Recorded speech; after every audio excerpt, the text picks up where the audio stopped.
მოგესალმებით, ეს არის პოდკასტი ემიგრანტები დღეს. მე გახლავართ მარიამ ჯაფარიძე და ჩემს თანაწამყვან თამარა ჯობავასთან ერთად დღეს გვყავს ძალიან მაგარი და საინტერესო სტუმარი, რომელსაც თამარა წარგვიდგენს. თამარა, გამარჯობა. მაყურებელო, ეს უკვე მეხუთე ეპიზოდია ჩვენთვის და დღეს განსაკუთრებული სტუმარი ყავს კრისტინა პიტალსკაია. ბელგიიდან ჩამოვიდა კრისტინა ბრიუსელიდან ცოტა ხნის წინ და სანამ წავიდო და დრო ვიხელთეთ და მოვიყვანეთ ჩვენ სტუდიაში რომ ჩვენი სტუდია დავარქით 64 სტუდიაში რომ ეს საუბარი ქონდა თქვენთვის გაგვეცნო ეს ადამიანი მე კრისტინა გავიცანი ემიგრაციაში ყოფნის დროს ასე შორეულად მე ვცხოვრობდი ნიდერლანდებში და კრისტინა ცხოვრობს ბელგიაში ბრიუსელში და ონლაინ LinkedIn-ის ალგორითმა გადაწყვიტა რომ ერთნაირი რაღაცები გვაინტერესებდა ჩემთვისაც სხვათა შორის აღარ ვიცოდი მეც LinkedIn-დან გავიცანი და ინგლისურად მივწერე თავიდან და იმდენად ავტონებული დავრჩი მე კრისტინას ისტორიით.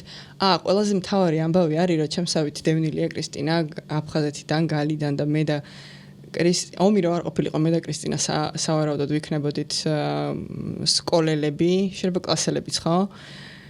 და ეგ იყო ძალიან შთამბეჭდავი ისტორია, რაღაცა ონლაინ რო გაიცნო ადამიანს და მე აღმოჩნდება, რომ თურმე რამხელა კავშირი თეთრი ძაფი არის გაბმული თქვენ ორ შორის, ხო? და იმდენად ავტოვანდი მე კრისტინათი და მისი საქმიანობით და მისი ინიციატივებით, რომ წინა საარჩევნოდ მასთან ერთად ვითანამშრომლე კიდევაც და ამაზე უფრო წვრილად მოვყვებით ჩვენს პოდკასტში. კრისტინა, პირველი კითხვა იქნება, რა თქმა უნდა, ემიგრაციაზე და შენს ემიგრანტულ ამბავზე, როგორ მოხდა ეს ამბავი, რომ რამდენი ხანია რაც წახვედი მაყურებელს რა უთხრა და ან მსმენელს და რა იყო მიზეზი რატომ წახვედი? მოკლედ გაგვეცანი, გითხარი შენი ამბავი. გამარჯობა, თამარა და მარიამ და მივესალმები თქვენს მაყურებელს. პირველ რიგში გილოცავთ ამ პოდკასტის დაწყებას, უკვე მეხუთე ეპიზოდია და მე თქვენი ერთგული მსმენელი ვარ. ძალიან მნიშვნელოვანი ინიციატივა არის იმიტომ რომ არა მარტო ემიგრაციიდან უნდა ისმოდეს ჩვენი ხმა, არამედ ემიგრაციაზე, ამ პრობლემაზე და ასევე შესაძლებლობაზე, იმიტომ რომ მარტო პრობლემა და გამოწვევა არ არის ემიგრაცია, არის ასევე შესაძლებლობა, უნდა ვისაუბროთ აქ საქართველოშიც და ძალიან დიდი მადლობა ამ სივრცის შევსებისთვის. მე ვარ კრისტინა პიტალსკაია, საკუთარ თავს ვაიგივებ მართლა აი როგორც ემიგრაციასთან და საკუთარ თავს ორ მაგდევნილს ვეძახი, იმიტომ რომ ჯერ აფხაზეთიდან წამოვედით და ცხოვრება ნულიდან დავიწყეთ და შემდგომ ძალიან ბევრი მიზეზების გამო მოხდა ისე, რომ 2012 წელს მას შემდეგ რაც ვისწავლე თბილისის სახელმწიფო უნივერსიტეტში, წავედი სასწავლებლად და დავრჩი და დღემდე იქ ვარ. 2017 წელს მქონდა ესეთ მცდელობა დავბრუნდი საქართველოში, ვცდილობდი სამსახურის მოძებნას და ვიპოვე კიდევაც სამსახური, მაგრამ ძალიან დროებით დავრჩი მაინც საბოლოოდ გადავწყვიტე, რომ მინდოდა უფრო მეტი რაღაც მესწავლა და უფრო მეტი გამოცდილება მიმეღო, ვიდრე სამწუხაროდ ჩემი ქვეყანა ბევრი მიზეზების გამო, რომლებზეც ალბათ ვისაუბრებთ მოკლედ, მაძლევდა შესაძლებლობების გამოხატვის, ესე ვთქვათ, და გამოყენების და ამ ქვეყნისთვის ამგვარად დახმარების საშუალებას და აი შიდა კონფლიქტები მქონდა ძალიან ბევრი და ხო დავიწყე სამსახურის ძებნა ისევ საზღვარგარეთ. ასე რომ ხო მოკლედ ვცხოვრობდი პოლონეთში, პრაღაში, ჩეხეთში, ამჟამად ბელგიაში და ვსწავლობდი, მუშაობდი ამ სამ ქვეყანაში და რა თქმა უნდა ხო ძალიან ბევრი რამის მოყოლა შემიძლია. ამჟამად ვარ ბელგიაში, როგორც უკვე ვთქვი და ვმუშაობ ყოველთვის, ანუ ამ 12 წლის განმავლობაში უკვე მე-13 წელია ვმუშაობ საქართველოსთან, ან საქართველოზე, საქართველოსთან დაკავშირებულ საკითხებზე და ეს ძალიან მნიშვნელოვანია ჩემთვის ემოციური ბმა, როდესაც საქართველოსთან, როდესაც ხარ ემიგრაციაში, იმიტომ რომ ეს არის ალბათ ყველაზე მთავარი მახასიათებელი ემიგრაციის და თქვენს პოდკასტის ეპიზოდებში ძალიან ბევრი გისაუბრიათ ამაზეც და ამიტომ ვიტყვი იმას, რომ ვცდილობ რომ სულ საქართველოზე ვილაპარაკო იქ, ეს იქნება კულტურული განხრით, ღონისძიებებით და ასე შემდეგ, თუ უფრო აი პოლიტიკური ცნობიერების ამაღლებით, აი ადვოკატირებას რაც ვეძახით და ხო, ну მოკლედ ვილაპარაკეთ. კრისტიან, პროფესიით რა ხარ მაყურებელს რა უთხრა? წარმოდგენა რა შეექმნას? კი ბატონო, მე ვარ ევროპათმცოდნე, ვისწავლე პოლიტიკური მეცნიერება თბილისში, საქართველოში, შემდგომ საერთაშორისო ურთიერთობები და მეორე სამაგისტრო უკვე ფოკუსირებული ვიყავი ევროკავშირზე, ასე რომ შემიძლია ვთქვა, რომ ხო, ანუ საგარეო პოლიტიკის კუთხით ვმუშაობ ეხლაც. ხო, მე და კრისტინას ერთი უნივერსიტეტი გვაქვს დამთავრებული. კრისტინა, მე მაქვს ესეთი კითხვა, რომ შენ ნაწილობრივ კი დაფარე ამით, მაგრამ აი რას ნიშნავს შენთვის, რომ იყო ქართველი საზღვარგარეთ ემიგრაციაში? ანუ რაღაც ჩემთვის შენ პირადად ხარ რაღაც საქართველოს არაოფიციალური ელჩი და შენი საქმიანობით და აი შენი გადმოსახედიდან რას ნიშნავს ეს? მეც ამის თქმა მინდოდა მართლა, იმიტომ რომ ჩემთვის ყოველი ადამიანი, რომელიც ყოველი ქართველი და არა ქართველი, იმიტომ რომ ძალიან მაინტერესებს ემიგრაციის თემები, ვსწავლობ, ვკითხულობ ძალიან ბევრს და გარკვეული გეგმებიც მაქვს მომავალში. აი ვცდილობ შევისწავლო სხვა ემიგრაციების წარმატებული მაგალითები და არა წარმატებული მაგალითებიც, მაგალითად ირლანდია, სომხეთი ძალიან კაი მაგალითი გვაქვს, აგერ ჩვენ სამეზობლოში.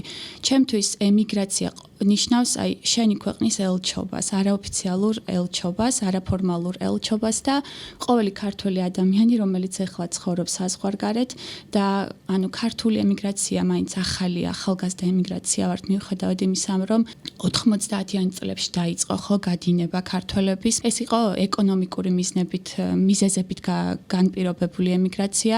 შემდგომ ეს განვითარდა უფრო და გაფართოვდა. შემდგომ უკვე ევროკავშირთან დაახლოვდით, გარკვეული პოლიტიკური ცვლილებები მოხდა ჩვენთან და უკვე სტუდენტები სწავლისთვის გავედით. შემდგომ უკვე ევროკავშირმა მოგცა შესაძლებლობა, რომ გვემუშავა სეზონურად თუ არასეზონურად, ასევე არალეგალურად ხომ ძალიან ბევრი ქალბატონი თუ მამაკაცი არის წასული და ჩემთვის ისინიც ელჩები არიან, ანუ საქართველოს აცნობენ, ყველა ელჩები ვართ დღეს და ამას ნიშნავს საქართველოს წარმოჩენას ემიგრაციაში ყოფნა დღეს, მაგრამ ნახეთ ასევე არის ის, რომ ჩვენ იქ ელჩები რო ვართ, ჩვენ ასევე არა მარტო საქართველოს ვაცნობთ, ანუ გარეთ კი არ გაგვაქვს მხოლოდ საქართველო.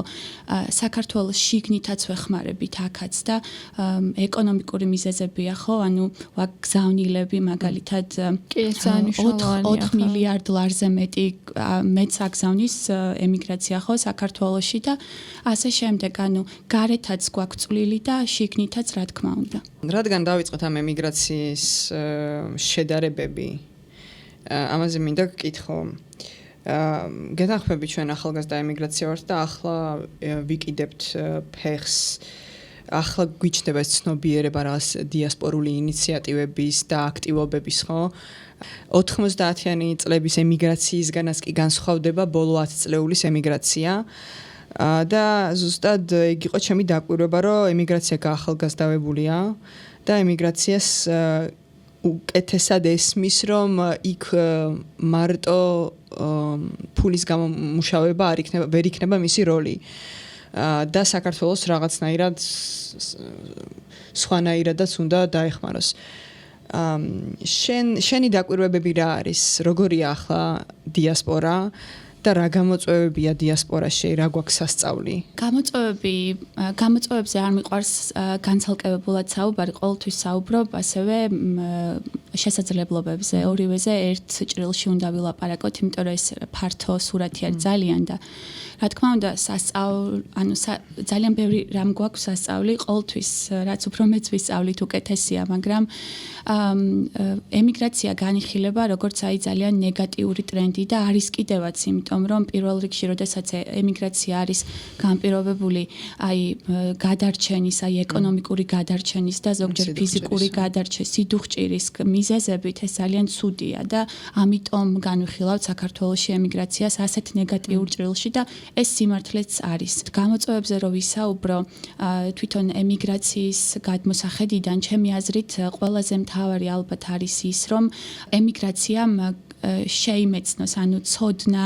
კონდეს ჩვენ ადამიანებს და ამაში სახელმწიფოს როლი ძალიან დიდი არის, რომ სახელმწიფო მითანამშრომლოს ემიგრანტებთან მომავალში, იმიტომ რომ ჩვენ უნდა ვიცოდეთ, აი როგორ შეგვიძლია იქ შევიკრათ, ანუ განვითარდეთ როგორც ემიგრაცია, ანუ უნდა გავიგოთ ემიგრაცია როგორც პროცესი, აი როგორც გრძელვადიანი პროცესი, არა ის რომ ეხა მე წავედი მაგალითად იტალიაში, თანხა გამოვაგზავნე, ჩემ ოჯახს დავეხმარე და აქ მორჩა ჩემი ფუნქცია.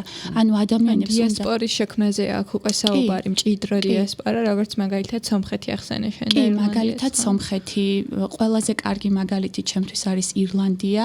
ირლანდიას არა, ანუ ოფიციალურად, მაგრამ არაოფიციალურად, მოდი ესე ვთქვათ, იმიტომ რომ ზუსტი რიცხვი ნამდვილად არ ვიცით, 5 მილიონი ადამიანი მოქალაქე ყავს ქვეყანაში და ქვეყნის გარეთ 70 მილიონამდე ადამიანი ამბობს, რომ ირლანდიური ფესვები აქვს და ეხმარება ქვეყანას და საქართველოს კიდევ უფრო პატარა ქვეყანა არის და ანუ რა თქმა უნდა საქართველოს შეუძლია ძალიან ბევრი რამ გააკეთოს ამ კუთხით ანუ ჩვენ ყველაზე მთავარი თამარა ახლა არის ის რომ ჩვენ გქონდეს სტრატეგია როგორ ვიყენებთ ამ რესურსს იმიტომ რომ ყოველი გადინებული ადამიანი კი ნამდვილად არის პრობლემა და ამ ადამიანების უმრავლესობას დარწმუნებული ვარ დაბრუნება უნდათ ქვეყანაში მაგრამ ეს ადამიანები არის ასევე შესაძლებლობა და აი ესე უნდა შევხედოთ აი როგორც თავიდან თქვი ამ გამოწვევას უნდა შევხედოთ როგორც ასევე შესაძლებლობას და ისევ და ისევ ჩვენი ქვეყნის ასკეთოთ გამოვიყენოთ ეს არის გრძელვადიანი პერსპექტივა პასუხი რაც მინდოდა მეთქვა და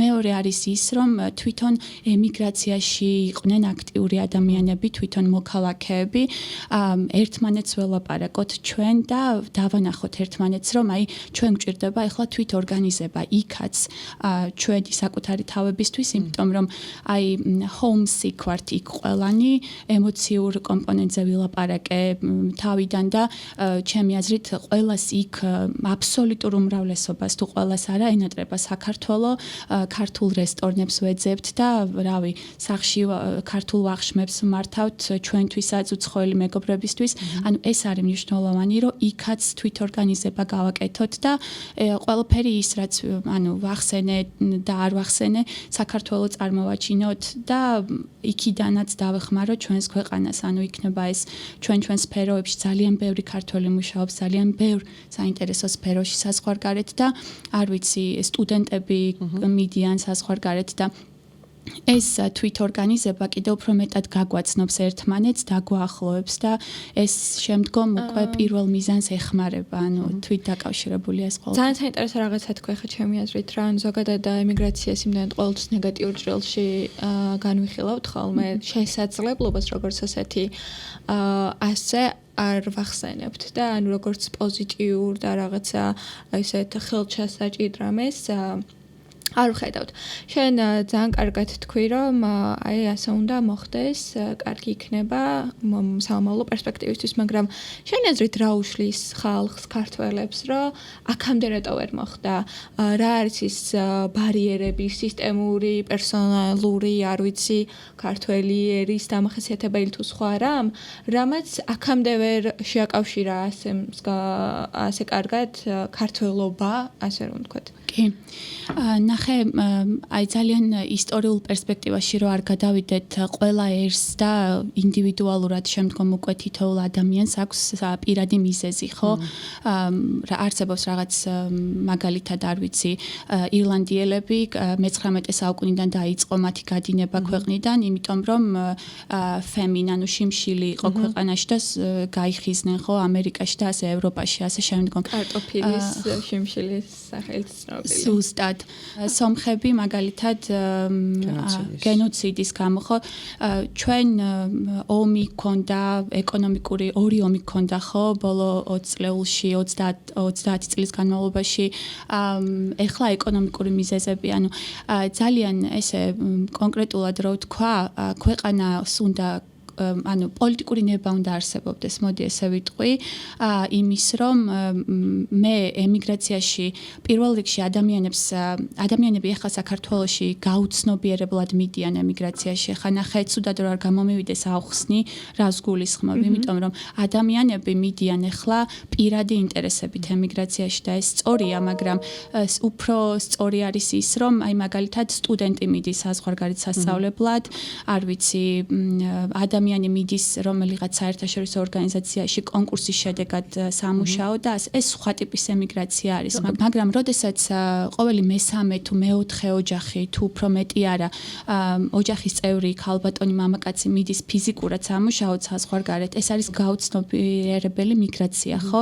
და ამას ვებრძვით, ეს არის ნამდვილი პრობლემა და ამ პროცესებზე უნდა ვილაპარაკოთ და აი ამ პროცესებს რო გავიაზრებთ, შემდეგ უკვე ანუ შევცვლით ამ ტრენდს, მაგრამ პოლიტიკური ნება შიგნით უნდა არსებობდეს, იმიტომ რომ საქართველოს არა მარტო ყავს ახალგაზრდა ემიგრაცია და იქ ჯერ უნდა ვისწავლოთ ბევრი რამ და ასე შემდეგ, მაგრამ ემიგრაცია უნდა გამოვიყენოთ როგორც სიმდიდრის, ესე ვთქვათ, დაგროვების შესაძლებლობა ასევე ქვეყანაში და ასე შემდეგ. ამ ყველაფერს სჭირდება პოლიტიკური ნება ქვეყანაში და დემოკრატიული საზოგადოება უნდა არსებობდეს და ემიგრაცია არის ერთ-ერთი მთავარი რგოლი მართლა, რომელიც ამ დემოკრატიული საზოგადოების მშენებლობას შემდგომ უწყობს ხელს. მე მინდა დავამატო რა, ჩემი აზრით ძალიან მარტივია ამ კითხვაზე პასუხი, წეღანაც ვლაპარაკობდით ამაზე, რომ ქართული ემიგრაცია არის ძალიან ახალგაზრდა. სხვა ის მაგალითები, რაც ვახსენეთ, ირლანდიის ემიგრაცია და სომხეთის ემიგრაცია არის საუკუნოვანი და პლუს. და რო ჩადიხარ ამ ქვეყნებში ჯერ დრო გჭირდება იმისათვის რომ ფეხი მოიკიდო, დღე პირველიდან არ იწყებ იმაზე ფიქსრო რაღაცა ინიციატივების შექმნა, რომ შენ ქვეყანას დაეხმარო რამეში. ამიტომ ამას სჭირდება რამდენიმე 10 წლეული იმისათვის რომ კი არა და ჩემი აზრით კიდევ კარგი შედეგები გვაქვს დადებული ბოლო 10 წლეულში, მარტო ბოლო 10 წლეულში გასული ახალგაზრდა ემიგრანტები ძალიან აქტიურები არიან სინამდვილეში და ძალიან ბევრი დიასპორული ინიციატივაც შეიქმნა და ერთ-ერთი ასეთი შენც შექმენი, ხო? და თლად ისეც არ ვართ ხელდაკრეფილები არ არიან ემიგრაციაში, უბრალოდ 90-იანი წლების ემიგრაცია იყო ძირითადად ეკონომიკური მიზეზების გამო და ასევე არალეგალური, ანუ იქ ფაქტობრივად იმალებოდი, ანუ რომელი ინიციატივებზე და შეკრებებზე და კოლექტიურ აქტივობებზე იყო საუბარი. მე მინდა ვისაუბროთ იმ ნაწილზე, რომელიც აი ესეთ ცოცხალ რაღაცებს აკეთებს და იზრდება თვალსა და ხელსშუა. მათ შორის შენი ინიციატივა, ხო? როგორც გაგიცანი მე Promote Georgia. მოგვიყევი ამაზე. დავამატებ იმას, რომ ნახეთ, როდესაც საქართველოს საზღვრებს გარეთ ცხოვრობ, არის ისეთი ტრენდი თითქოს შექმნილი საქართველოს ირგვლივ ნეგატიური და დარწმუნებული ვარ, რომ ძალიან ბევრი ამას არ ეთანხმება, ანუ რასაც უყურებ და ასე შემდეგ, რომ საქართველო არის აი პურმარილის, სუფრის ქვეყანა, ცეკვის და სიმღერის, რაც ასე არის და ულამაზესთვის ეგ არის ნეგატიური. არ არის და რა თქმა უნდა, მაგრამ ნეგატივი არის, როდესაც მხოლოდ ანუ თითქოს მხოლოდ ასე წარმოჩნდება ხოლმე საქართველო. ყოველთვის არა და ეს ძალიან მაგარია, როდესაც ესე არ ხდება, მაგრამ ნახეთ მაგალითად ოფიციალურ სტატისტიკას ვიშველიებ ყოველთვის. საქართველოს საგარეო საქმეთა სამინისტროს გვერდზე რომ შეხვიდე დიასპორასთან ურთიერთობის დეპარტამენტში, წერია დეპარტამენტის ვებგვერდზე, რომ ბოლო 15 წლის განმავლობაში თუ არ ვცდები 278 პროექტი დაფინანსდა და აქედან ყველა არის ანუ საკვირაო სკოლები, ანუ ქართული ენის, ცეკვის და სიმღერის, ესე ვთქვათ, გუნდები და ასე შემდეგ. ამ დროს კი ძალიან ბევრი სხვა რაღაც გაკეთება შეგვიძლია იგივე, აი ახალი სფეროებია, მაგალითად ხელოვნური ინტელექტი, ძალიან ბევრი ქართველი მუშაობს ამაზე და ანუ შეგვიძლია ამაზე გავაკეთოთ ხო საკვირაო სკოლები. ძალიან ბევრი პოტენციალი არის ემიგრაციაში, რომელიც შეიძლება აქ წამოვიღოთ საქართველოში და იქაც განვავითაროთ ერთმანეთში და ზუსტად ამიტომ შევქმენი Promote Georgia, თამარას კითხვას რო მოცე პასუხი. ეს არის არასამთავრობო ორგანიზაცია, რომელიც 2023 წლის მარტის მოვლენების დროს ესე ამ კონტექსტში, პროტესტის კონტექსტში დავაარსეთ ბრიუსელში, ანუ რამოდენიმე ადამიანმა, ბელგიაში რამოდენიმე ადამიანმა და მოკლედ იმის თქმა მინდა, რომ როდესაც უკრაინაში ომი დაიწყო, ქართველები ვიყავით, ვეხმარებოდით უკრაინულ ინიციატივებს, ადგილობრივ ჯგუფებს და ასე შემდეგ, გავდიოდით მათ აქციებზე და ასე შემდეგ. ხოლო უკვე 2022 წლის ბოლოსკენ 2023 წელს საქართველოში დაიწყო დემოკრატიული უკუსვა და ძალიან ბევრი უარყოფითი პროცესები, რომლებიც სამწუხაროდ დღემდე გრძელდება და მივხვდით იმას ქართველები ბელგიაში, რომ ესე ცალ-ცალკე სხვა ადგილებში მუშაობა და ანუ ცალ-ცალკე ყოფნა და ცალ-ცალკე აქტივობები ალბათ უფრო კონტრპროდუქტიული იყო. ამიტომ დავსხედით ერთად და მივხვდით იმას, რომ ანუ ერთად რაღაცა ორგანიზაციის შექმნა დაგვეხმარებოდა იმაში, რომ საქართველო უბრალოდ უფრო წარმოჩენილიყო ბელგიაში, ბრიუსელში, სადაც ევროკავშირის ინსტიტუტები მუშაობენ და შემიძლია ვთქვა, რომ მესამე წელია უკვე რაც ეს ორგანიზაცია ბრიუსელში არსებობს და პირველ რიგში ჩემთვის პირადად და სხვებისთვისაც, ვინც ამ ორგანიზაციაში იყვნენ თუ არიან, ყველაზე მთავარი იყო ნდობის მოპოვება ევროკავშირის ინსტიტუტებში ბრიუსელში მომუშავე სამოქალაქო საზოგადოების და მგონია რომ ეს გვაქვს და ანუ როდესაც საქართველოს ეს რაღაცას ვიტყვი რა. იმიტომ რომ მეც ხომ აქ ძალიან დიდი გამოცდილება ამ ბრიუსელში მარიამსაც საქართველოზე ლაპარაკის და თუ არ ანუ ჩვენ მგონია რომ ევროპა მუდამ ჩვენზე ლაპარაკობს, მაგრამ იქ ყველა ოთახში ყველა coffee break-ზე ჩვენზე არ ლაპარაკობენ. ამიტომ არის საჭირო შენაირი ადამიანები და ესეთი დიასპორული ინიციატივები, რომ ხშირად მიუკაკუნოთ სხვადასხვა კარს, ხშირად დავსხდეთ ყავაზე სხვადასხვა თანამდებობის პირთან და ავუხსნათ რა არის საქართველოში მდგომარეობა, როგორია განწყობები, რა მიზნები გვაქვს, რა დაბრკოლებები გვაქვს და რაში გვჭირდება მხარდაჭერა მათი. ამიტომ ანუ რაღაცაში ჩვენ შეიძლება აქედან გვეგონოს და რომ რაღაცა ეს ყველაფერი ძალიან მარტივია და რაღაც მარტო პოლიტიკურ დონეზე წყდება, მაგრამ არ არის ესე რეალურად ძალიან ჩვეულებრივად შეგიძლია ჩანიშნო შეხვედრა ბევრ სამოქალაქო საზოგადოებასთან და ისინი დიდი სიამოვნებით მოგისმენენ და შენს აზრს გაიგებენ საქართველოზე და ეს აუცილებელიც კი არის, რომ ეს გავაკეთოთ ხშირ-ხშირად. და ეს არის ერთ-ერთი მთავარი ფუნქცია Promote Georgia-ში, ხომ ასეა? რაღაც გარკვეული ხიდი გვინდოდა რომ ყოფილიყავი თბილისსა და ბრიუსელს შორის, იმიტომ რომ არ ვიცი აქედან როგორ ჩანს, მაგრამ იქ ინფორმაცია, ანუ თამარამ როგორც თქვა და ეს სიმართლეა, მხოლოდ შემიძლია დავადასტურო, რომ მხოლოდ საქართველოზე არ საუბრობენ ყოველ დღე და მხოლოდ საქართველო არ არის მათ ხო, ანუ პროგრამაში და აი ეს უნდა გავაკეთოთ ჩვენ აქტივისტებმა, სამოქალაქო საზოგადოების წარმომადგენლებმა, არ ვიცი სხვა სფეროში მომშავე ქართველებმა იქ, ანუ მე ესე ვხედავ, ანუ ყველას თავისი ფუნქცია აქვს, ქართული ენის სწავლება უმნიშვნელოვანესი რაღაცა არის, ქართული კულტურის წარმოჩენაც, ანუ Promote Georgia-ში ჩვენც ვაკეთებთ ქართულ კულტურულ ღონისძიებებს, იგივე ვახშამი გავაკეთეთ თამარასთან ერთადერთხელ, როდესაც თამარა ნიდერლანდებში იყო და ძალიან კარგი ღონისძიება გამოგვივიდა. ყველაფერი მნიშვნელოვანია. ეს არის ერთი დიდი ფაზლი, ერთი დიდი სურათი და აი ჩვენ რაღაცა ნაწილებს ვავსებთ იქ და ხო, აი ინფორმაციის მიტანა დროული ძალიან მნიშვნელოვანია და კიდევ უფრო მნიშვნელოვანი იქნება. ერთ რაღაცას დავამატებ კიდევ რა. რუსთაველის გამზირზე რაც ხდება და ეს რაც ახლა ახსენით, აი პირდაპირ კავშირში ერთმანეთთან რა. ყველგან სადაც შევდიოდი და დარწმუნებული ვარ შენცაც ესე იყო და შენცაც ესე იყო, როცა ჩავედით იქ ბრიუსელში. ყველასთან პირველი ის არის, აი 200 რაღაცა დღე ვართ იქ. ანუ ეს არის დასტური, რომ ანუ ბრძოლას ვაგრძელებთ, რომ არ ვჩერდებით და რამდენად მნიშვნელოვანია ეს რუსთაველის გამზირი ამის ხაზგასმა მინდა რა. შემიძლია ერთი საინტერესო ძალიან მოკლედ დავამატო ფაქტი, მაგალითად ევროპარლამენტში ან საგარეო უწყებაში, ევროკავშირში შეხვედრები ქონია, განსაკუთრებით ახლა სანამ ჩამოვიდოდი ივნისი ძალიან ესე დატვირთული თვე იყო და აი მართლა ეხა სამი ადამიანი მახსენდება, რომლებსაც ვეუბნებოდით, რომ კი რუსთაველი ყოველდღე იკეტება და მათი კითხვა იყო მართლა არ ვიცოდითო, ანუ არიციან მათ, რომ რუსთაველზე ყოველდღე დგას ხალხი და კიდე აპროტესტებთ? ხო, კიდე აპროტესტებთ. მეც დავამატებ, მოდი ახლა ამასთან დაკავშირებით. მე მგონი ჩვენ სამს ამ საკითხზე ყველაზე მეტი გვაქვს სასაუბრო და მგონია, რომ თბილისში და საქართველოში დღეს ვინმეს თუ შეუძლია ამ ჭრილში საუბარი ჩვენ სამი ქალი ვართ ეგეთი. ძალიან თამამად ვეტყვი ამას და ვერავინ ვერ შემედავება აბსოლუტურად და ერთი რაღაცა ჩვენ აქ რუსთაველზე ვართ, ვდგავართ 200 რაღაცა 35 თუ რამდენი დღეც არის, მაგრამ რამდენჯერაც ქართულ აქტივისტებს უნდათ რომ ხმა მიაწვდინონ, თუნდაც ევროკავშირის ინსტიტუციებს, ძალიან რთულია რომ ესე ჩახვიდე და პირდაპირ მართლა მიაკაკუნო ვიღაცის კარებზე.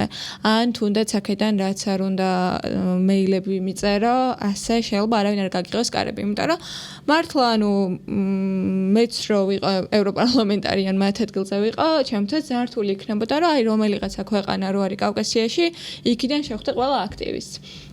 მე რო ჩავედი მაგალითად და თამაშსაც ზუსტად ვიცი რომ ესე იყო, Promote Georgia რო არ დამხვედროდა იქ, ძალიან გამიჭირდებოდა რომ თუნდაც ევროპარლამენტარებს შევხვედროდი და ანუ ზოგადად ქართველი რო ხვდება სადმე სადაც ჩადიხარ და ემიგრანტებმა ის ყველაზე კარგად ვიცით ჩემი აზრით, ძალიან მნიშვნელოვანია ერთმანეთის მხარდაჭერა ამ მხრივ, იმიტომ რომ როცა ხვდება ქართველი და ჩადიხარ მართლა უცხო მიწაზე, რაც არ უნდა ენა კარგად იცოდე, რაც არ უნდა მაგარი იყო დაგეგმვაში და აი მართლა ყველაფერი გაწერილი გქონდეს.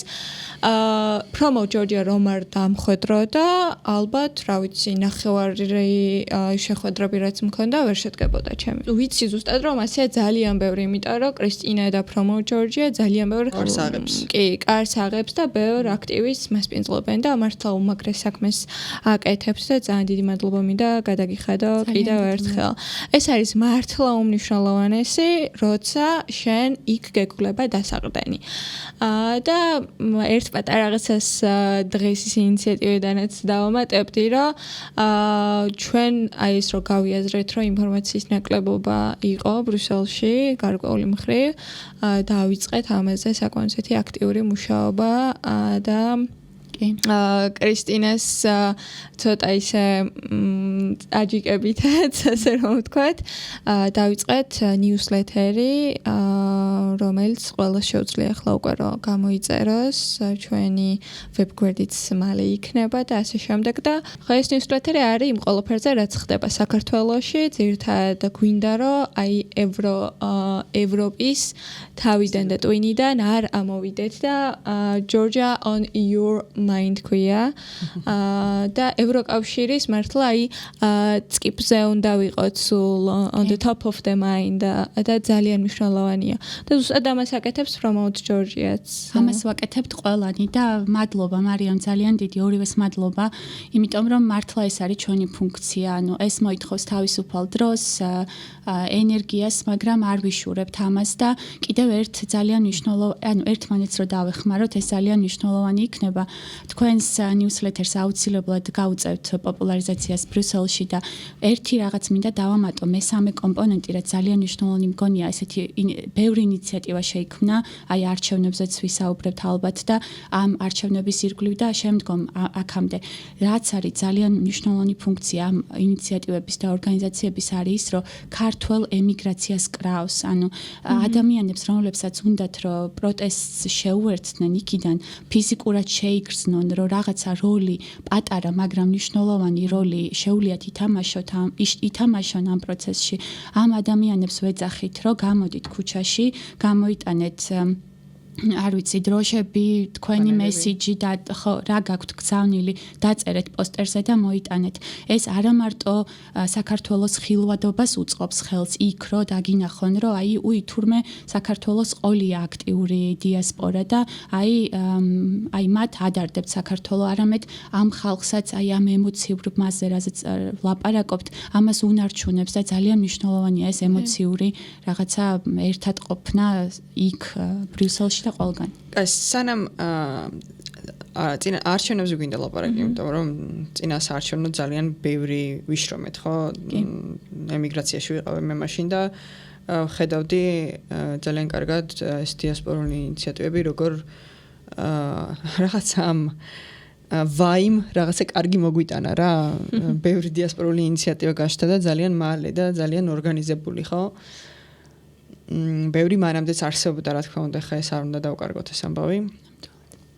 მე მინდა ახლა რაღაცა ესეთი ფორმულასავით მივცეთ, ფორმულა კი არა იმ რო გვიყურებდეს ახლა მაყურებელი, რომელიც ზის სადღაც დენჰაღში, ჰაგაში.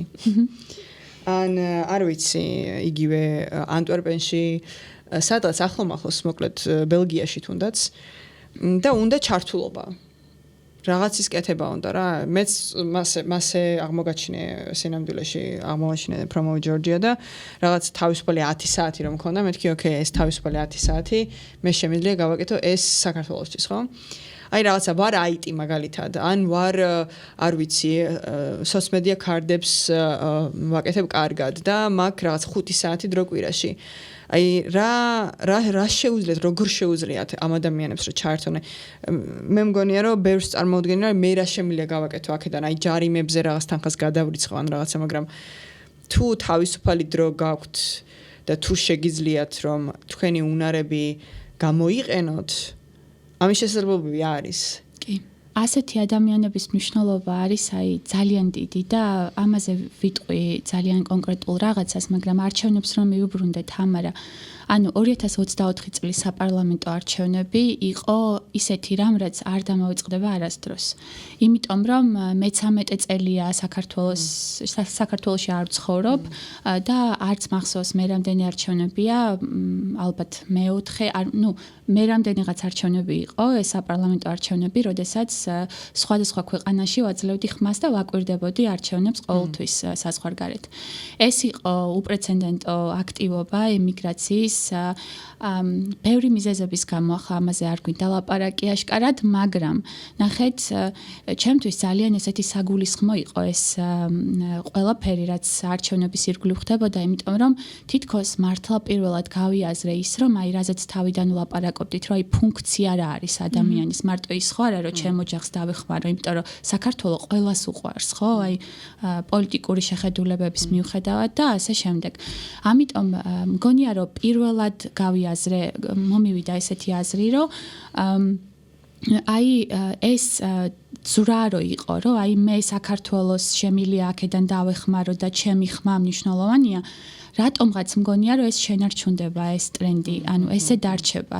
აი ძალიან მაგარი რაღაცა მოხდა, შარშან ესე მარტივად რო ვთქვა. ყველამ იპოვა საკუთარი თავი, ვისაც დრო ქონდა, ვისაც სურვილი ქონდა და мотиваცია იმის, რომ რაღაც ეკეთებინა. მე არ შემიძლია სამწუხაროდ არ ვთქვა, ჩვენ თქვით, რომ ჩვენი ქვეყნის ელჩები ვართ, თითოეული ქართველი საზღვარგარეთ დღეს, მით უმეტეს აქტიური ქართველები და ყველას მართლა დიდ პატივისცემას ვუცხადებ, ვინც თუნდაც სოციალურ ქსელში აქტიური არის, ფიზიკურად აქტიური არის, ან ორივეს აკეთებს. მაგრამ ნახეთ რა ხდება, ანუ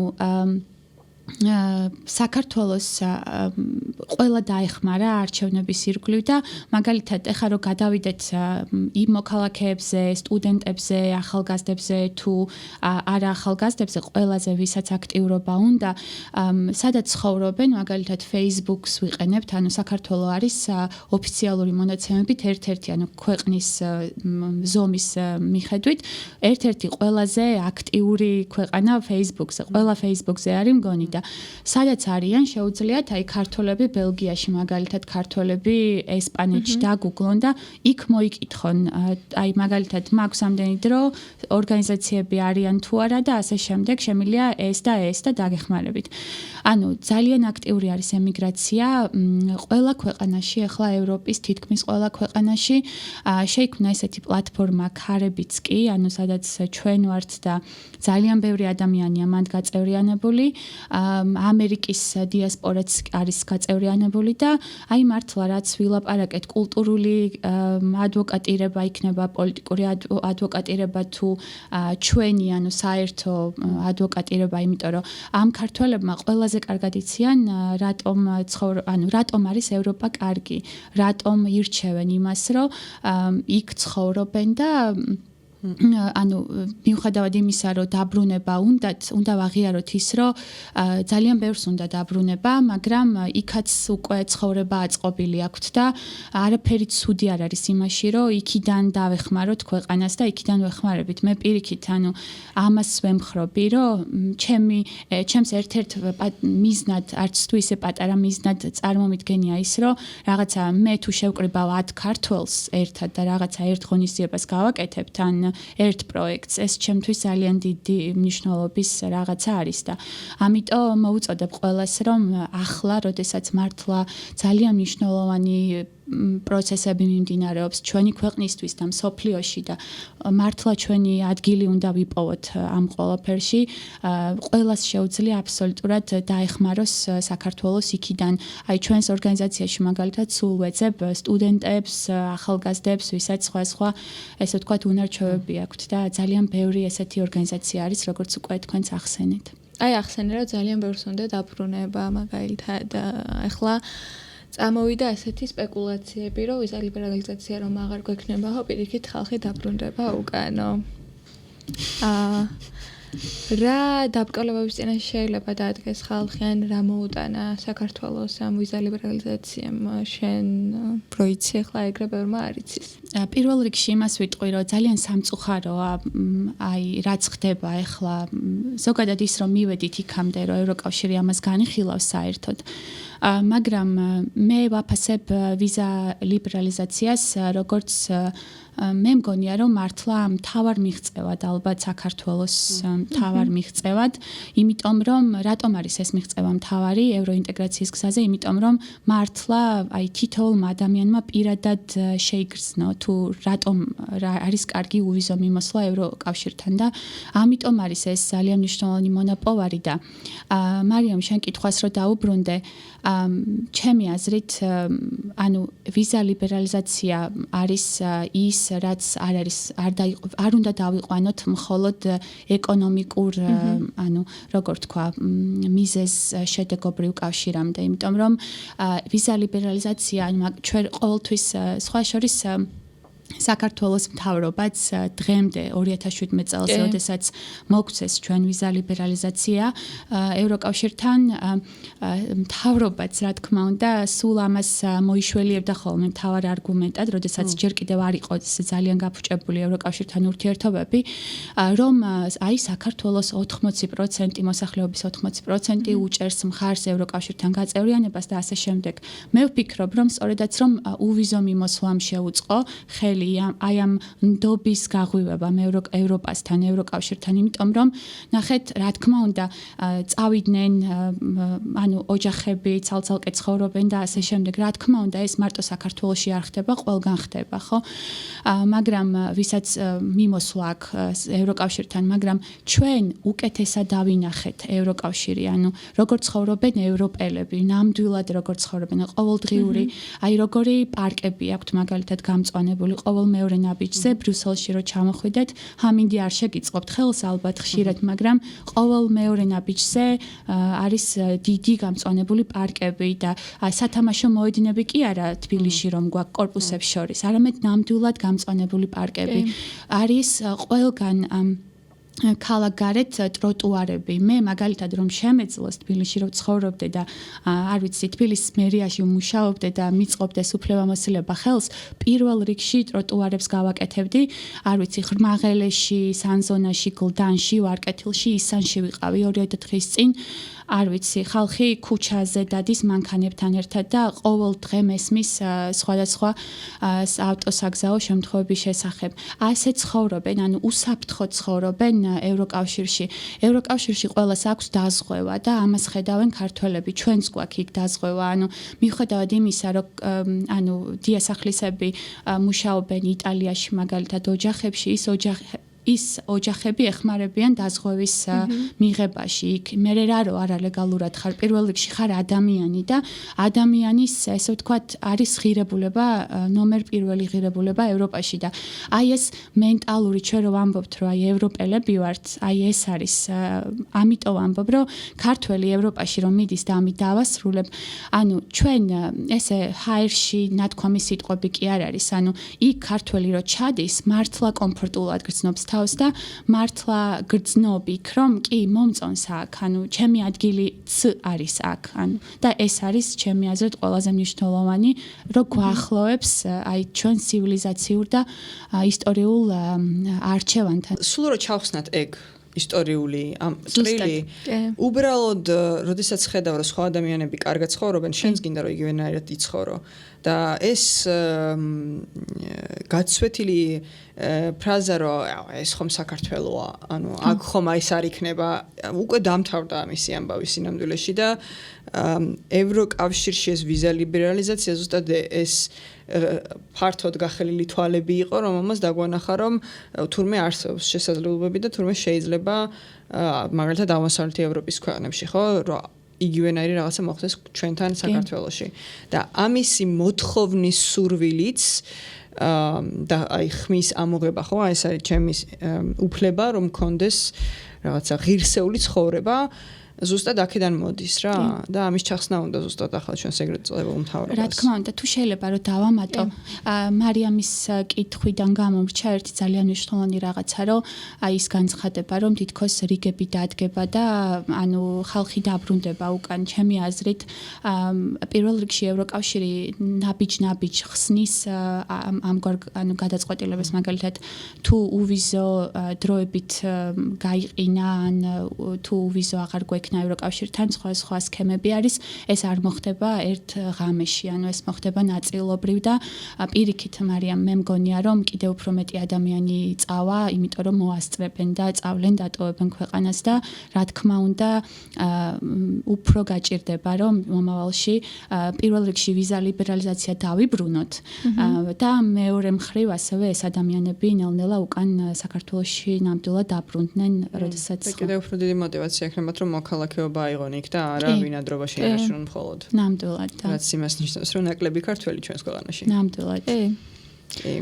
კრისტინა მე მინდა მაინც ემიგრაციის როლს მიუბრუნდა და ბოლო კითხვა დაგისვა.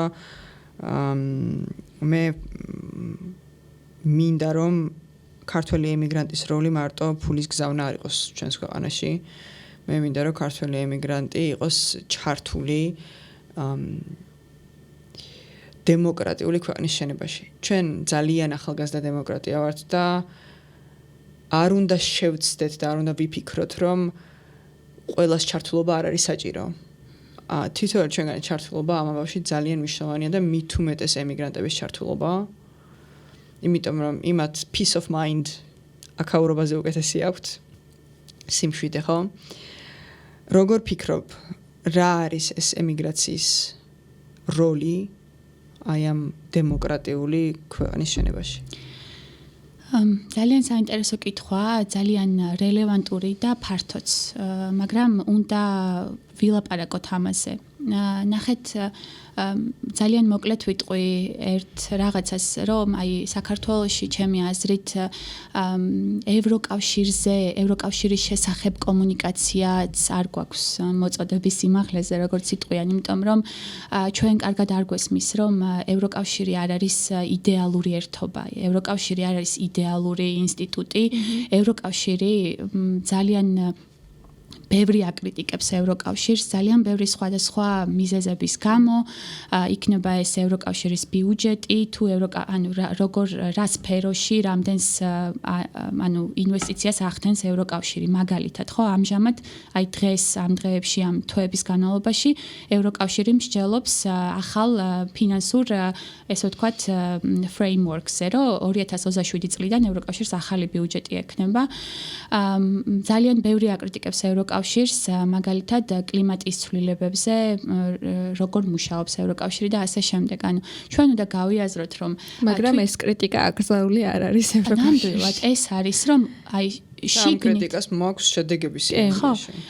ჩვენ ვინც იქ ვცხოვრობთ და იქ ვმუშაობთ და კარგად ვხედავთ, ყოველდღე ვხედავთ, აი როგორც საქართველოში ვარ ახლა და აქაურ ახალ ამბებს ვეცნობი ყოველ საათში, იქ ვეცნობი ასევე ევროკავშირში რა ხდება და სწორედ ეს არის ერთ-ერთი კომპონენტი იმის, რომ ჩვენ ვიყოთ აი ხიდი ვახსენე წინათ და ცოტა ხნის წინ და ანუ ჩვენ შეგვიძლია რომ ქართველებს, ვისაც გონია რომ მარტო აი ევროკავშირზე მხოლოდ კარგს ლაპარაკობთ, ასევე ვუთხრათ რომ აი ევროკავშირი ნამდვილად აი ამაზე საუბრობს, ეს პრობლემა აქვს და ასე შემდეგ, რომ აი კარგი გაგებით მინდა რომ მაყურებელმა ეს გაიგოს, რომ ევროკავშირი არ არის იდეალური, მაგრამ ევროკავშირი არის ყველაზე კარგი, რაც ახლა არის.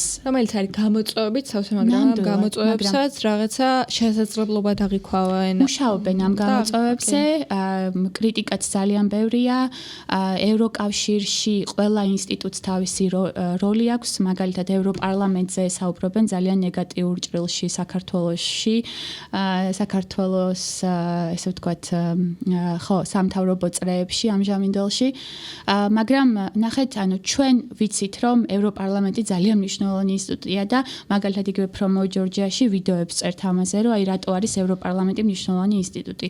ანუ ჩვენ ვართ აი საინფორმაციო, როგორ თქვა, აქტორი საქართველოსთან.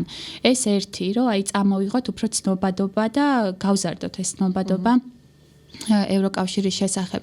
დემოკრატიულ საზოგადოებას რაც შეეხება, ჩვენ ყოველდღიურად ანუ ვართ იმ სიკეთეების მომხმარებლები, რომლებსაც იღებენ ევროკავშირის მოქალაქეები და ძალიან რთულია დათანხმდე ამის შემდგომ უფრო ნაკლებს. ამიტომ არის ეს პროგრესი ძალიან მნიშვნელოვანი და ამიტომ ეშინიათ ავტორიტარულ მმართველებს იმის, რომ აი რაღაცა შენ უვიზო შეგინარჩუნდეს, შენ არჩევნებზე ხვიდე, შენ არ ვიცი, სხვა ქვეყნის მოქალაქეებთან ასე აქტიურად იმუშაო, საერთო პროექტები გააკეთო, სხვა უნივერსიტეტში ისწავლო და ასე შემდეგ. ანუ ჩვენ ვინც იქ ვართ ემიგრაციაში, ეს ვიცით და იმ შემთხვევაში თუ იქნება პოლიტიკური ნება, ძალიან ბევრი ვილაპარაკეთ, მე მაგალითად ძალიან მჯერა, რომ საქართველოს უნდა იფიქროს მომავალში, გრძელვადიან პერსპექტივაში ინვესტიციებზე, აი ჩვენ რო გზავნილებს რო აგზავნით, ყოველ კვირეულად, ყოველ თვიურად ეს გამოიყენოს როგორც ინვესტიცია. ანუ ასეთ პროექტებზე უნდა ვფიქრობდეთ და ასეთი პროექტებით უნდა, ასეთი იდეებით უნდა ვზრდიდეთ დემოკრატიულობის ხარისხს ჩვენს ქვეყანაში, იმიტომ რომ ემიგრანტებს გვაწუხებს უამრავი იდეები, რომლებიც ძალიან გამოადგება ჩვენს ქვეყანას, რაც შეგვიძლია იქ ვაკეთებთ, მაგრამ აქაც გვინდა რომ განვახორციელოთ, მაგრამ იქიდან და მარტო ჩვენ ვერ გავაკეთებთ ამ ყველაფერს. გზების გახსნა და დაკავშირება ნამდვილად და დროც ჭირდება ამ ყველაფერს. აუცილებლად და ცოდნა გვაქვს იმის, რომ ნახეთ საქართველოს მოქალაქე, რომელიც ემიგრაციაშია და შეიძლება, არ ვიცი, ფლორენციის უნივერსიტეტში ასწავლიდეს, იმას ძალიან ჩვეულებრივად შეუძლია, თუ საქართველოს უნივერსიტეტი იქნება დაინტერესებული, ჩამოვიდეს და აქ ასწავლოს. ანუ ესეთი გაცვლა უკვე არსებობს, დარწმუნებული ვარ ალბათ, მაგრამ ბევრი არ გამიგია ამის შესახებ. ამიტომ მე მინდა, რომ დემოკრატიული საზოგადოების მშენებლობის პროცესში ძალიან, ესე ვთქვათ, შევაჯამო სტრატეგია გქონდეს ემიგრაციის ჩართულობის და მეორე ის, რომ თითოეულ ემიგრანტს, თითოეული დიასპორის წევრს საქართველოს და ჩვენ შევხედოთ როგორც რესურსს. ანუ თითოეული ადამიანი, თითოეული ემიგრანტი დღეს არის რესურსი, რომელიც საქართველოს გამოადგება დღესაც და მომავალშიც. ძალიან დიდი მადლობა კრისტინა, აი მართლა ძალიან საინტერესო იყო ჩვენთვის და შენთან ყოველ საუბარი ძალიან ისეთი აღმოფრთოვანებელი არის ხოლმე, იმიტომ რომ სტრატეგიაც, ხედვაც გაგაჩნია და მადლობა რომ კიდევ ერთხელ ახლა უკვე ჩვენს პოდკასტში ხაზი გაუსვი ემიგრაციის და ემიგრანტების პოტენციალს. ამით დავასრულებთ ჩვენს დღევანდელ ეპიზოდს.